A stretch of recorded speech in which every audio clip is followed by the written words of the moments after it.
Namaskar. Thank you for coming here today.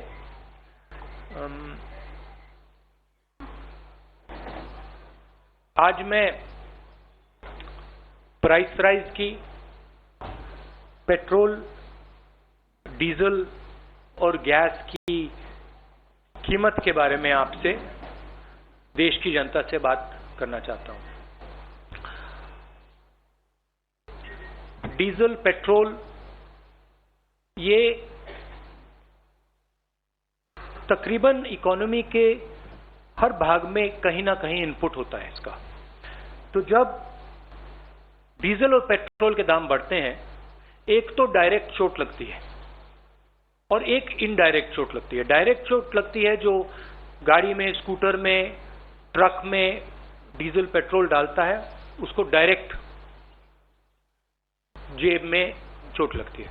और indirect जो लगती है, जब डीजल का, पेट्रोल का दाम बढ़ता है तो ट्रांसपोर्ट कॉस्ट बढ़ती हैं। ट्रांसपोर्ट कॉस्ट बढ़ती हैं तो सब चीज के दाम बढ़ते हैं। और पिछले 7 साल से हमने एक नया आर्थिक पैराडाइम देखा है। एक तरफ डीमोनेटाइजेशन, दूसरी तरफ मोनेटाइजेशन। ये एक तरफ डीमोनेटाइजेशन, दूसरी तरफ मोनेटाइजेशन।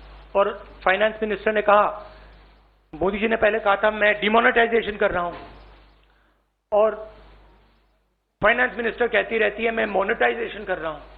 तो जनता ये पूछ रही है कि मोनेटाइजेशन किसका, डीमोनेटाइजेशन किसका? क्योंकि मोनेटाइजेशन हो रहा है तो किसी का तो हो रहा होगा, और डीमोनेटाइजेशन हो रहा है तो किसी का हो रहा होगा। तो मैंने ये आपके लिए, मोदी जी के लिए बहुत अच्छी तरह लिखा है। देखिए, डीमोनेटाइजेशन किसका हो रहा है? किसानों का हो रहा है, मजदूरों का हो रहा है, जो छोटे दुकानदार हैं, मिडिल साइज बिजनेस वाले हैं, स्मॉल बिजनेस वाले हैं, उनका हो रहा है, एमएसएमईज का हो रहा है, सैलरीड क्लास, सरकार के जो एम्प्लॉइज हैं उनका हो रहा है, और जो ईमानदार इंडस्ट्रियलिस्ट हैं उनका हो रहा है। अब मोनेटाइजेशन किसका हो रहा है? 4-5 नरेंद्र मोदी जी के जो मित्र हैं, उनको आप 4-5 कह दीजिए, उनको आप हम दो हमारे दो कह दीजिए, जो आप कहना चाहते हैं कह दीजिए। तो ये इकोनॉमिक ट्रांसफर हो रहा है। और बड़ी इंटरेस्टिंग बात निकली है। मैं सोच रहा था, मोदी जी कहते रहते हैं कि जीडीपी बढ़ रही है, फाइनेंस मिनिस्टर कहती है कि देखिए जीडीपी का प्रोजेक्शन ऊपर की ओर है। मैं समझ नहीं रहा हूं भाई, जीडीपी एक तरफ दौड़ रही है और फाइनेंस मिनिस्टर, प्रधानमंत्री कहते हैं जीडीपी बढ़ रही है। फिर बात मुझे समझ आई, जीडीपी का मतलब क्या? गैस, डीजल, पेट्रोल, इनका ये कंफ्यूजन है। और मैं अब आपको गैस, डीजल, पेट्रोल के दाम और जीडीपी किस प्रकार से बढ़ रही है वो तो आज थोड़ा डायरेक्ट बताना चाहता हूं। 2014 में नरेंद्र मोदी जी ने कहा था कि डीजल, पेट्रोल के दाम बढ़ते जा रहे हैं, याद है आपको? 2014 में 410 रुपीज सिलेंडर की प्राइस थी जब हमने, यूपीए ने ऑफिस छोड़ा। आज 885 रुपीज सिलेंडर की प्राइस है, 116% इंक्रीज। पेट्रोल की प्राइस 71.5 रुपीज 2014 में, आज 101 रुपया, 42% price increase. 57 rupees diesel, 88 rupees आज, 55%, 55% इंक्रीज। अब मजेदार बात यह है कि कोई ये आर्ग्यूमेंट कर सकता है कि देखिए ये तो इंटरनेशनल रेट बढ़ा है, इंटरनेशनल मार्केट पे डीजल, पेट्रोल का दाम बढ़ा होगा, इसलिए हिंदुस्तान की जनता को चोट लग रही है, इसलिए पूरा मोनेटाइजेशन, डिमोनेटाइजेशन का तमाशा चल रहा है। मगर अजीब सी बात यह है कि जब यूपीए की सरकार थी 2014 में, तो 105 रुपीज कच्चे तेल का दाम था, आज 71 रुपीज है। 32% ज्यादा था हमारे टाइम। गैस इंटरनेशनल प्राइस देख लीजिए, हमारे टाइम 880, आज 653, 26% कम। तो इंटरनेशनल मार्केट पे gas price, diesel price, petrol price, oil price गिर रहे हैं और हिंदुस्तान में बढ़ते जा रहे हैं। दूसरी तरफ हमारे जो एसेट्स हैं उनको बेचा जा रहा है। 23 लाख करोड़ रुपए, 23 लाख करोड़ रुपए सरकार ने जीडीपी से कमाया है। जीडीपी वो ग्रोस डोमेस्टिक प्रोडक्ट नहीं, जीडीपी मतलब गैस, डीजल, पेट्रोल। मेरा सवाल है, ये 23 लाख करोड़ रुपए गए कहां? और जनता को यह पूछना चाहिए कि आपके जेब में से जो पैसा निकाला जा रहा है, छीना जा रहा है, ये कहां जा रहा है? जो हिंदुस्तान के एसेट्स हैं, हमारी कंपनीज हैं, उनको बेचा जा रहा है, डिमोनेटाइजेशन किया जा रहा है, नोटबंदी की जा रही है, जीएसटी आपसे पैसा छीना जा रहा है, किसानों के 3 कानून बने हैं, वहां से आपका पैसा छीना जा रहा है। तो ये जा कहां रहा है? आपके पास नहीं आ रहा, आपके जेब में तो नहीं जा रहा। तो हिंदुस्तान के युवाओं को, जनता को यह सवाल पूछना पड़ेगा कि ये जा कहां रहा है, किसको मिल रहा है ये सब पैसा? अब अंग्रेजी में बोल देता हूं। डू आई नीड टू से it in English or can I just you like me to say it in English? Do you want me? Broadly in English, huh? Broadly, the government has a new concept of GDP. New concept is an increase in GDP means an increase in gas, diesel and petrol prices. Over the last 7 years, they've earned 23 lakh crores from an increase in diesel, petrol and gas. Every single person is affected by this. There are two effects. There's a direct effect and an indirect effect. The direct effect is when people buy fuel for their scooters, their cars, diesel for their trucks. An indirect effect is when the price of diesel, petrol rises, the price of everything rises because transport costs increase. So the country is bearing a massive cost as a result of this dramatic increase. I just go into the details. In 2004, when we left our office, gas price was 410 rupees a cylinder. Today it is 2014. The gas price was 410 rupees a cylinder. Today it is 885 rupees. 116% increase. Petrol was 71. It's now 101, 42% increase. Diesel was 57, now it is 88, a 55% increase. And the interesting thing is, people could argue that prices are rising, diesel, petrol prices are rising because international prices are rising, but that's not the case. Because crude oil prices were $105 when we were in power, and today they're $71. That's a decrease of 32%. Gas prices were $880 per metric ton. Today they are 653. That's a 26% drop. So the interesting thing is, there is demonetization taking place where the farmers, laborers, small traders, MSMEs, contract workers, salaried class, honest industrialists are being hit. And on the other side, there is dramatic monetization taking place where 3-5 big industrialists, friends of the Prime Minister, are being benefited. There is a transfer of wealth taking place from the poor, from the weak, to the Prime Minister's friends. This is what's going on.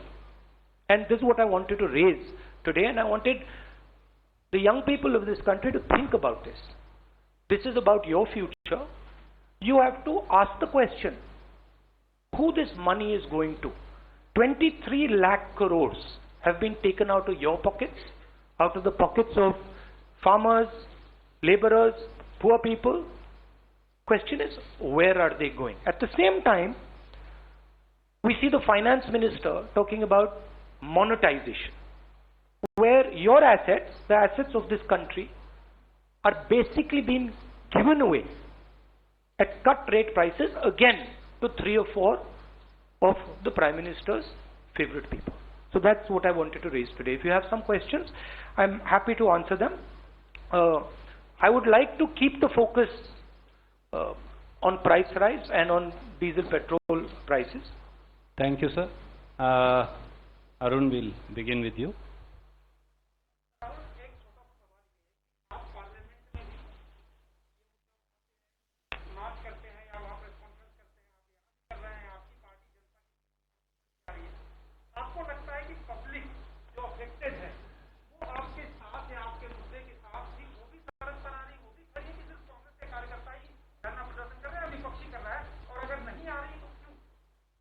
नहीं, देखिए, गुस्सा develop हो रहा है, वो तो clear है,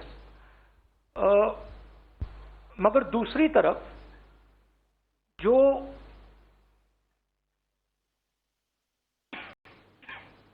वो आवाज है उसको सिस्टमैटिकली दबाया भी जा रहा है।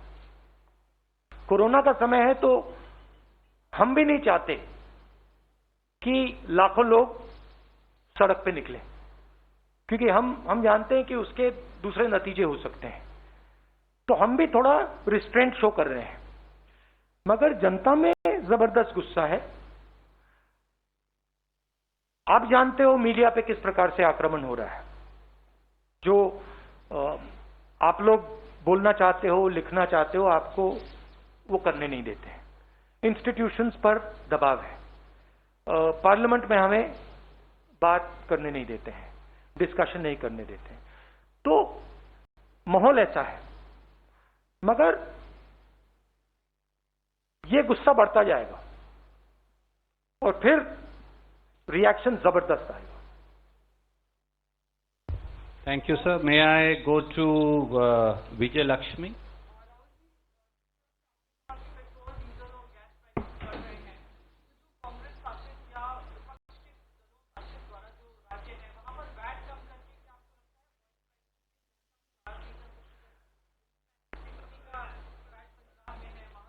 See, we can do this on the margins.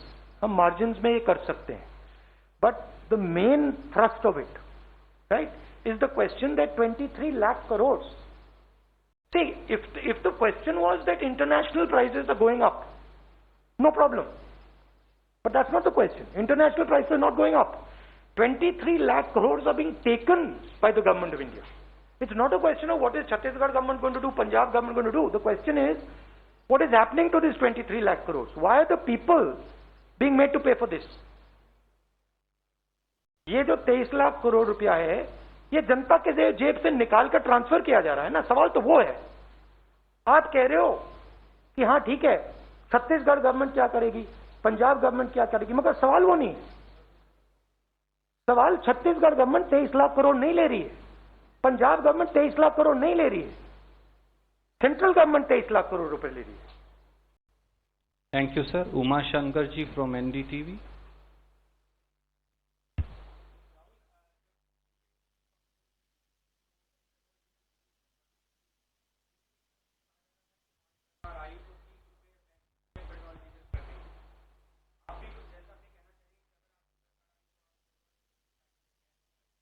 नहीं, मुझे वो कहने की जरूरत नहीं। देखिए, हमारे टाइम क्रूड ऑयल की प्राइस $105 थी, हमारी प्राइस पेट्रोल की 71 थी। मुझे कहने की कोई जरूरत नहीं है, हमने करके दिखाया। यहां आपके सामने प्रूफ है, देख लीजिए।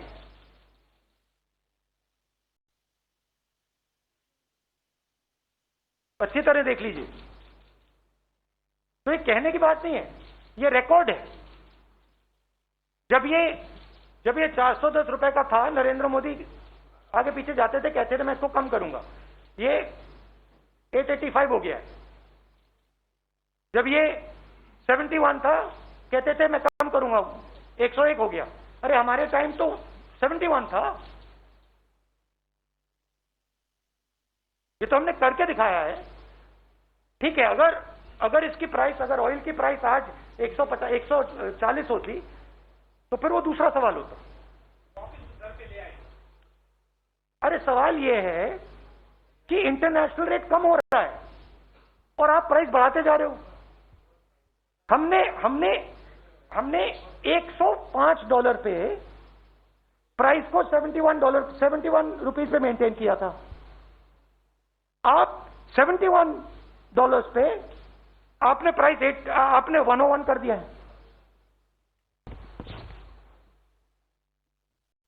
Thank you, sir. May I now ask Mosmi from Aaj Tak?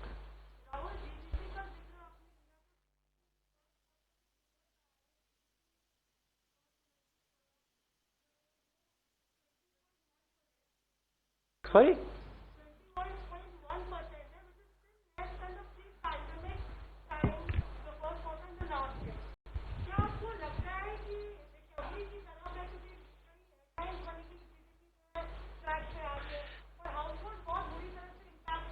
सी देखिए, जो सिचुएशन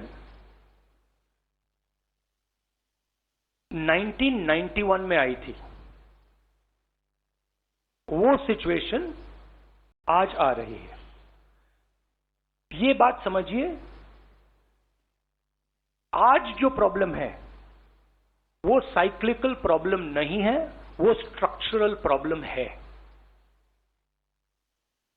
मैं फिर से दोहरा देता हूं, ये साइक्लिकल प्रॉब्लम नहीं है। The Congress party there and the Congress MP Rahul Gandhi questioning the continuous price rise as far as the acronym GDP is concerned. The Congress playing on that and saying it is gas, diesel and petrol, and a continuous hike that continues to be done by the government. The Congress there asking the government to justify this nature of a hike, also pointing out here that if the government has collected 23 lakh rupees as far as taxes on this nature of hike, 23 lakh crore rupees here, then people of the country need to ask what is being done of this money. Also, more importantly, pointing out that as crude prices internationally and on the barrel that continue to slip down, then why are people living in India being asked to continuously pay more on as far as prices on gas, diesel and petrol are concerned? Why